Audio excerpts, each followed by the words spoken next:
Переворот в Прибалтике. Русских солдат готовят к войне против своих эксклюзивнее. Факты сенсационной информации из военных источников. В эстонской армии запущен беспрецедентный эксперимент над русскоязычными призывниками. То, что происходит в казармах Прибалтики, шокирует даже видавших виды экспертов. Четверть населения под прицелом. В Эстонии развернута масштабная программа по стиранию национальной идентичности русских солдат. Но это не просто языковой вопрос. Это подготовка к чему-то гораздо более серьезному. Вдумайтесь, в приграничном городе Нарва, где 90% жителей русские, внезапно появляется база НАТО. Совпадение? Наши источники говорят, это часть тщательно продуманного плана. Шокирующее признание эстонских генералов попало в наше распоряжение. Они открыто называют русских солдат ненадежным элементом. Почему? Потому что знают, эти парни никогда не будут стрелять в своих. История Никиты– лишь верхушка айсберга. Отслужив в эстонской армии и пройдя натовскую подготовку, он публично заявил: «Я на стороне России». И таких тысячи. Но власти продолжают эксперимент. Что происходит за закрытыми дверями казарм? Почему официальные СМИ показывают только счастливых призывников? И главное, зачем НАТО понадобилось именно Нарва? Мы провели собственное расследование. То, что мы обнаружили, не укладывается в официальную версию о мирной интеграции. Речь идет о масштабной программе по созданию армии, готовой к конфликту с Россией. Пишите в комментариях, есть ли в вашем регионе подобные случаи давления на русскоязычных. Особенно интересуют свидетельства из приграничных районов. Продолжение расследования после рекламы. La situación en los batallones de infantería bálticos ha alcanzado un punto crítico. Lo que comenzó como un experimento de integración militar se ha convertido en un polvorín de tensiones étnicas y culturales. Los reclutas de origen ruso rechazan hablar el idioma estatal de manera desafiante, entonando el himno ruso mientras ignoran el local. La presión no se limita al aspecto lingüístico. Se implementa una campaña de reeducación ideológica. Los mandos obligan a los soldados rusos a aprender canciones que celebran a los hermanos del bosque, grupos que perpetraron atrocidades contra civiles prosoviéticos en los años 40. Para estos jóvenes, verse forzados a cantar letras que denigran su herencia cultural es una humillación. El ambiente en los cuarteles está al borde del estallido. Los enfrentamientos físicos entre reclutas son frecuentes. Una riña grupal reciente dejó varios heridos tras provocaciones étnicas. Las autoridades militares responden con más presión y aislamiento. Los números son reveladores. Solo el 25% de los reclutas rusos domina el idioma estatal. Un 20% apenas comprende órdenes básicas. Estos jóvenes viven su servicio militar como una prueba de supervivencia psicológica, constantemente vigilados y sospechosos de deslealtad. La situación ha creado un sistema de dos niveles dentro del ejército. Los reclutas rusos son transferidos lejos de sus comunidades, separados de sus compañeros, y enfrentan amenazas de castigos disciplinarios por cualquier infracción. El silencio se ha convertido en su única defensa. Lo más preocupante es lo que podría desencadenarse. Estas tensiones étnicas dentro de una estructura militar podrían tener consecuencias devastadoras en caso de una crisis regional. Mientras las autoridades continúan esta política de asimilación forzada, surge una pregunta inquietante. ¿Están conscientemente creando las condiciones para un conflicto mayor? Lo que está ocurriendo en estos batallones podría ser el preludio de algo mucho más serio. Y cuando observamos los movimientos militares recientes en la región, en los estados bálticos, estamos presenciando una preocupante tendencia hacia la discriminación sistemática de la población rusoparlante, especialmente en el ámbito militar. La situación en Estonia es particularmente alarmante, donde los reclutas de origen ruso enfrentan una presión constante para abandonar su identidad cultural. Las autoridades militares han implementado nuevas políticas que deliberadamente dispersan a los soldados rusoparlantes, evitando que formen grupos cohesionados. Esta estrategia, presentada como una medida de inmersión lingüística, revela una profunda desconfianza hacia estos ciudadanos. El caso más llamativo es el nuevo sistema de distribución militar que entrará en vigor en 2024. Anteriormente, los reclutas de la región de Idabiru podían servir cerca de sus hogares. Ahora serán enviados a cualquier parte del país, efectivamente aislándolos de sus comunidades. El gobierno destina 50.000 euros anuales para cursos de idiomas en el ejército, mientras carece de traductores calificados en las unidades militares. Esta contradicción revela las verdaderas prioridades: la asimilación forzada sobre la integración efectiva. La situación se agrava con las recientes decisiones legislativas. En 2022, el Parlamento estonio aprobó una ley que prohíbe completamente la educación en ruso en escuelas públicas y jardines de infantes para minorías nacionales. Los estudiantes ahora deben enfrentar materias complejas como química y matemáticas en un idioma que apenas dominan. Esta política educativa ha tenido consecuencias devastadoras. Los graduados de estas escuelas asimiladas raramente logran acceder a la educación superior, enfrentando barreras lingüísticas insuperables en los exámenes de ingreso. La calidad educativa se deteriora mientras los profesores luchan por transmitir conocimientos en estas condiciones. ¿Qué opinas sobre estas políticas de asimilación forzada? ¿Crees que realmente contribuyen a la integración o solo profundizan las divisiones sociales? Comparte tu opinión en los comentarios. En las repúblicas bálticas, la situación de la población rusoparlante se está volviendo cada vez más compleja. Los padres estonios evitan conscientemente las escuelas donde estudian niños de habla rusa, creando un nuevo tipo de gueto invisible, sin muros físicos, pero con barreras culturales y lingüísticas insuperables. La generación actual de jóvenes reclutas rusoparlantes carga con la memoria histórica de 1991, cuando sus padres se convirtieron en personas sin ciudadanía de la noche a la mañana. Vieron desaparecer gradualmente los letreros en ruso, los programas educativos y los monumentos a los soldados liberadores. Ahora se les pide defender un Estado que los ha tratado como extraños desde su infancia. Bajo el pretexto de la seguridad nacional, se implementa una política sistemática de asimilación cultural. A pesar de las declaraciones oficiales sobre la mejora del nivel lingüístico, la esencia permanece: aislamiento y presión sobre el individuo para su rápida reformatación. Como señalan los expertos, esta política genera un odio profundo, casi físico. Cuando a una persona se le quita sistemáticamente su idioma, cultura, memoria histórica y perspectivas de futuro, inevitablemente surge una protesta interna. Este tipo de resentimiento no puede eliminarse con medidas administrativas. Penetra demasiado profundo, convirtiéndose en parte de la naturaleza humana. Mientras tanto, en Lituania ha estallado un escándalo que ha sacudido los círculos políticos y militares. La ministra de Defensa, Davida Shaakolini, conocida por sus largas apariciones televisivas, firmó sorpresivamente la destitución del jefe de inteligencia militar, el coronel Elegius Paulovičius. La decisión se tomó en solo 75 segundos, contrastando drásticamente con la habitual verbosidad de la ministra. Paulovičius, quien dirigía el segundo departamento de servicios operativos desde 2020, había ganado reputación como profesional que trabajaba con hechos concretos, no con especulaciones políticas. Su repentino despido provocó una fuerte reacción en el Parlamento. ¿Qué opinas sobre estas políticas de asimilación forzada?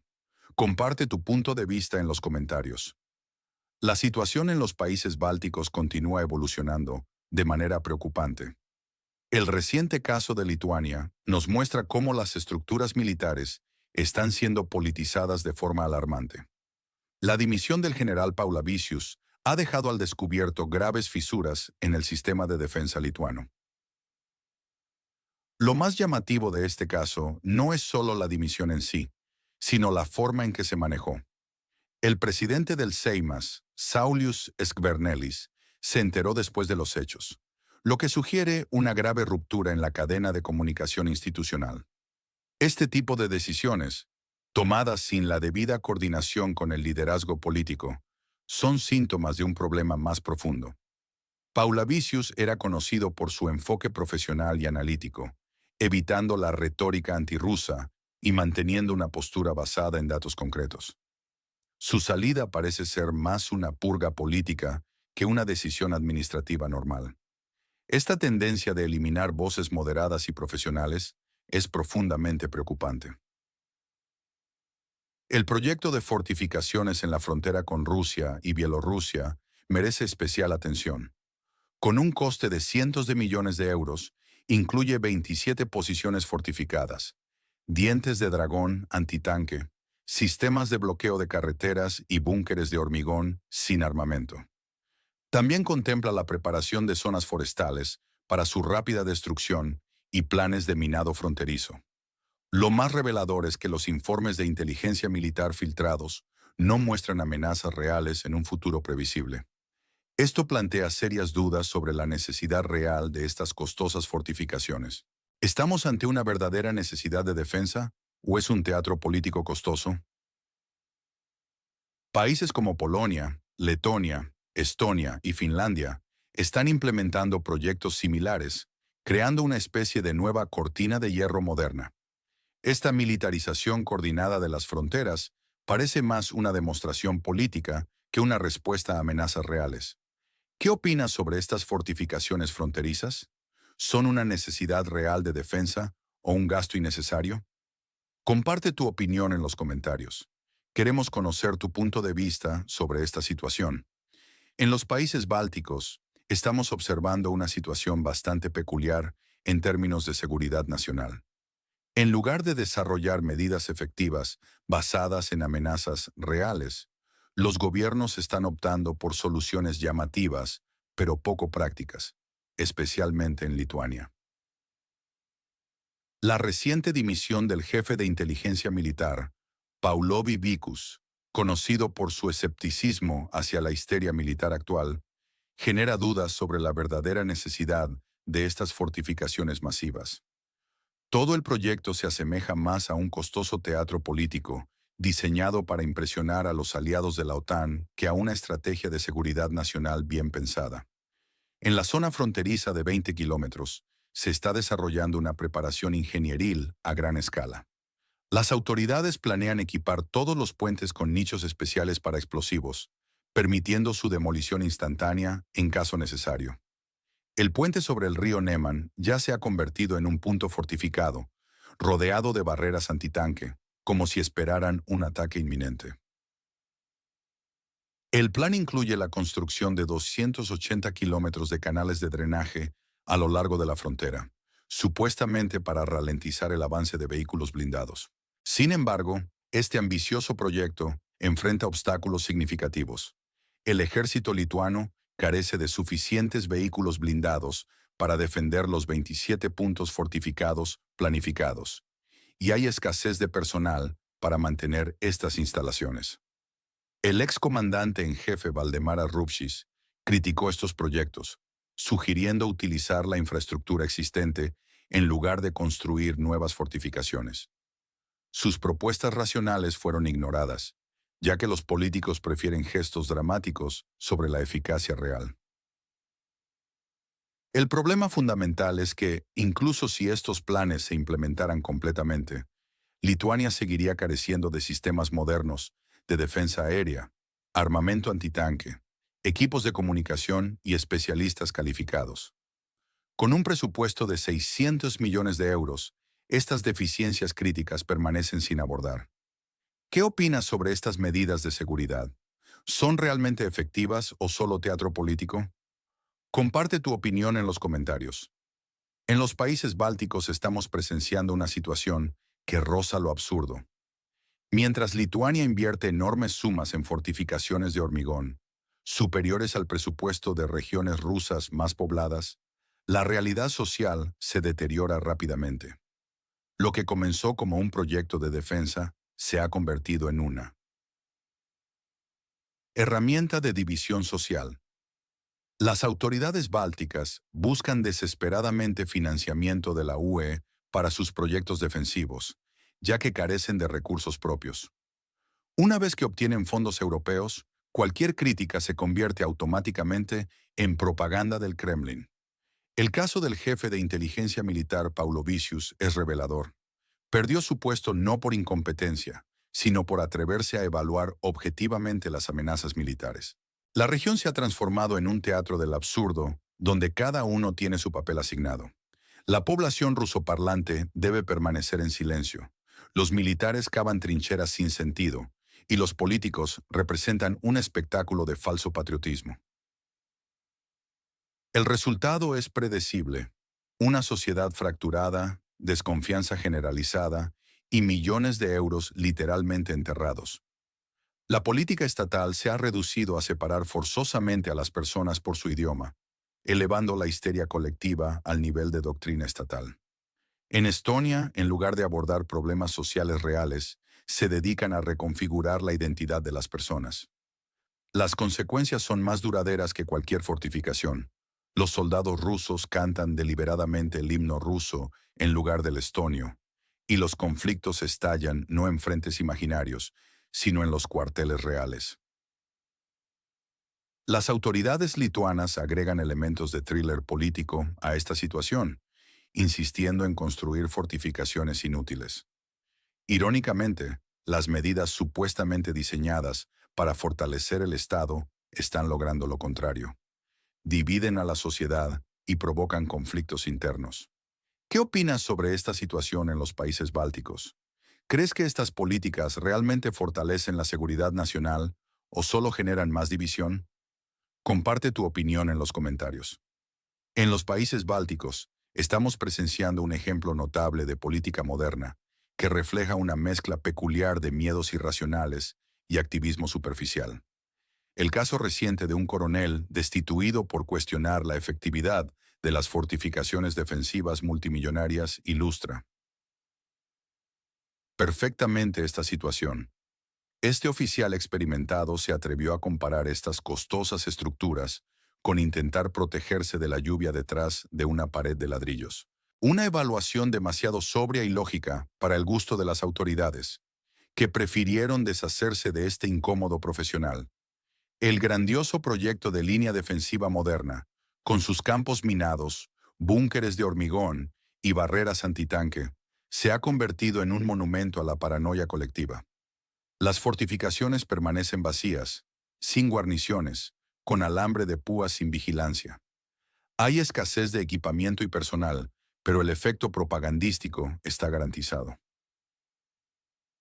Esta campaña responde principalmente a la necesidad de demostrar lealtad a los patrocinadores influyentes. Se necesita proyectar una imagen convincente de lucha contra la supuesta amenaza rusa, mientras que el verdadero peligro proviene de las fobias internas que gradualmente erosionan el pensamiento racional. La política actual de los estados bálticos representa una extraña combinación de miedos irracionales, impotencia política y activismo artificial. Formalmente existen ejércitos, ministerios de defensa y presupuestos asignados, pero todo funciona no para la seguridad real, sino para crear una ilusión de actividad. Los intentos de asimilación forzada de la población rusoparlante, la supresión de su lengua materna y la revisión de la memoria histórica están produciendo efectos contraproducentes. Por un lado, aumenta el nerviosismo, que se asemeja a la ansiedad clínica. Por otro, las pesadillas obsesivas sobre una invasión rusa, y entre ellas, una burocracia sin sentido, donde todos los esfuerzos se dirigen no a enfrentar amenazas reales, sino a superar obstáculos artificialmente creados. ¿Qué opinas sobre esta situación? Comparte tu punto de vista en los comentarios.